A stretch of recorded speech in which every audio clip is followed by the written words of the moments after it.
Right, how's it going? It's me, Shotty4HF, and in this short video, I just thought I'd share something with you.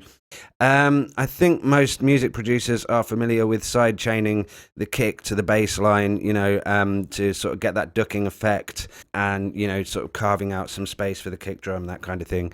It can either be done as a mixing technique or it can be done for effect.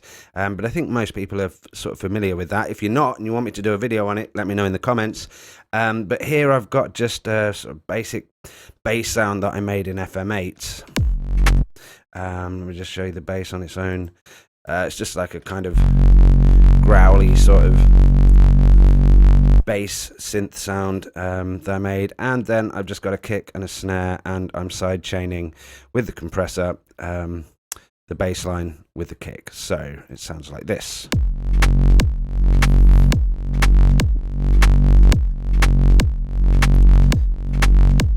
Okay, fairly basic stuff. And I think that most people are probably familiar as well with, using a dynamic EQ and maybe side chaining to a dynamic EQ, which I've got one set up here. I'm using the Waves F6 dynamic EQ.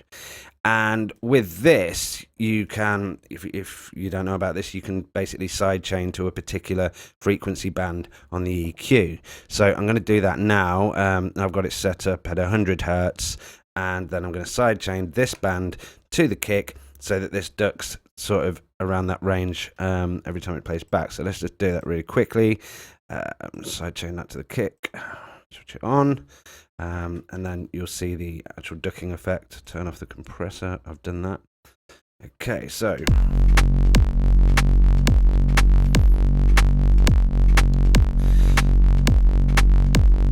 Okay, so that's kind of cool, and it just carves out to a specific frequency band, so you don't lose the entire bass line, but you're still getting that space for the kick in that bass area.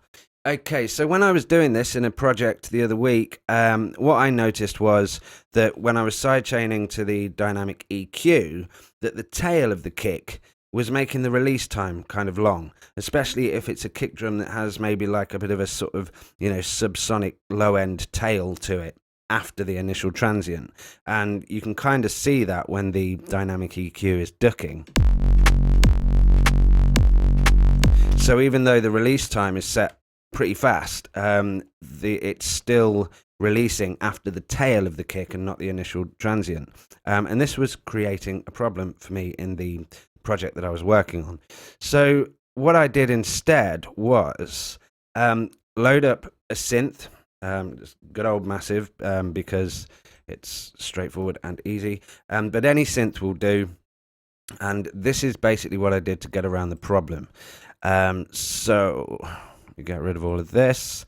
I basically copied the kick, the MIDI pattern, to the synth. So now you have this. And then this MIDI here that's now on Massive, I sidechained that to the dynamic EQ. So show you quickly. So on here, instead of sidechaining to the kick, get rid of that and sidechain it to Massive. Obviously, it's following the same pattern as the kick. Okay, so we're still getting quite a long release time on that, but the beauty of doing it this way is that in Massive, first things first, you can basically shift these notes in Massive. Looking at the analyzer, you can shift these until you are sort of getting the, the fundamental frequency where you want it to be to trigger the dynamic EQ. So I want it to be at 100 hertz. So there we go. And we can then shorten this synth pattern to whatever we want. And now, when I sidechain that to the dynamic EQ, let's go back. Let's have a look at this. You can see now that that is ducking and the release time is a lot faster. So now this is only ducking for the initial transient of the kick at 100 hertz, So you're not taking out, you're not carving out a massive hole in the bass line. You're not losing all of the sound. You're just carving out for that initial transient to come through on top of the bass line. And because you're using the synth instead of the kick, you're more in control of the release time, and you can kind of set it where you want.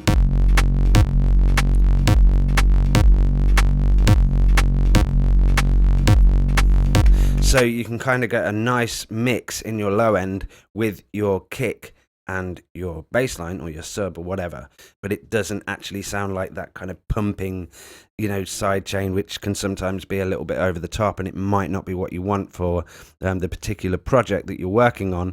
And of course, it's annoying having that beep going through it all the time. So all we do is go to that track and turn off the output once we have it set up how we want.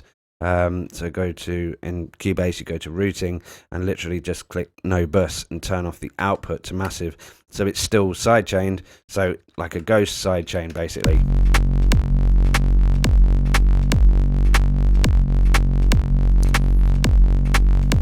So this is really handy, especially if you've got a kick in your track. And I know it's sometimes good to have a short kick in a dance track or an electronic track, but sometimes you might be making one of those kind of grooves or drum breaks that have quite a big kick in it, and if that's the case, it can get a little bit messy sometimes when you're using that kick to sidechain certain things, especially like a dynamic EQ. So doing it this way and triggering it with a synth, you have total control over the length of the note that's triggering the sidechain. You can tune it to where you want to get that fundamental frequency in the right place, so that it's ducking in the right place.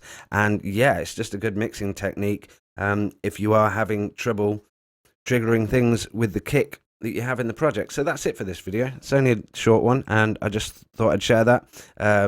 If anybody finds it useful, let me know in the comments, or if anybody has any further ideas, I'd love to hear it. And that's it. If you like this video, as always, give it a like, and please subscribe, because I will be doing many more videos like this. That's it for this one. Take it easy, keep creating.